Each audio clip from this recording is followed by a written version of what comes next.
বিসিবিতে Tamim magic, ঘরোয়া ক্রিকেটে এখন উৎসবের আমেজ। স্পোর্টস ডেস্ক, মাঠে যখন তিনি ব্যাট হাতে নামতেন, বোলারদের ঘুম হারাম করে দিতেন। আর এখন বিসিবির চেয়ারে বসে তিনি পাল্টে দিচ্ছেন বাংলাদেশের ক্রিকেটের মানচিত্র। হ্যাঁ, কথা বলছি তামিম ইকবালকে নিয়ে। বিসিবি সভাপতির দায়িত্ব নেওয়ার পর থেকেই তিনি যে সব বোল্ড ডিসিশন নিচ্ছেন, তার সবশেষ চমক ঘরোয়া ক্রিকেটের আমূল পরিবর্তন। আপনারা জানলে অবাক হবেন যে ঘরোয়া ক্রিকেটকে আমরা এতদিন ক্রিকেটের সৎ ভাই ভাবতাম, সেই ফার্স্ট ক্লাস ক্রিকেটের চিত্র এখন পুরোপুরি ভিন্ন। এক লাফে বেতন বেড়েছে প্রায় দ্বিগুণ। এক নজরে বিসিবির নতুন পে স্কেল।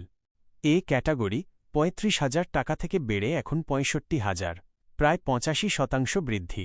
বি ক্যাটাগরি ৩০,০০০ থেকে হয়েছে ৫০,০০০ টাকা।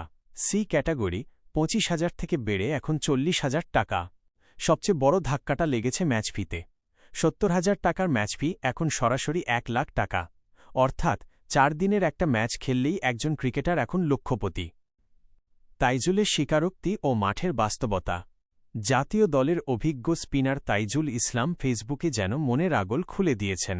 তিনি স্পষ্ট বলেছেন, এতদিন এনসিএল বা বিসিএল ছিল অনেকটা অবহেলার জায়গা। ক্রিকেটাররা পেত কম, সুবিধাও ছিল যৎসামান্য।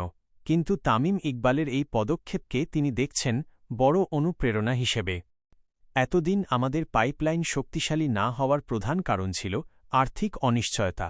একজন তরুণ ক্রিকেটার যখন দেখতেন ঘরোয়া ক্রিকেট খেলে মাস শেষে হাত খরচই জোটে না, তখন তিনি বাধ্য হয়ে অন্য পেশার কথা ভাবতেন অথবা বিপিএলের দিকে তাকিয়ে থাকতেন। তামিম ইকবাল এখানে খুব সূক্ষ্ম একটা কাজ করেছেন। তিনি বোঝাতে চেয়েছেন, দেশের হয়ে টেস্ট খেলতে হলে আগে ঘরোয়া ক্রিকেটে লড়াই করো, টাকা আমরা দেব। এটা মূলত টেস্ট ক্রিকেটের প্রতি ক্রিকেটারদের অনীহা কমানোর একটা মাস্টারস্ট্রোক। বিপিএলের ঝকমকে আলো নয়, বরং রোদে পোড়া যে বাংলাদেশের ক্রিকেটের আসল আঁতুড়ঘর, তামিম সভাপতির চেয়ারে বসে সেই মর্যাদাটা ফিরিয়ে দিলেন।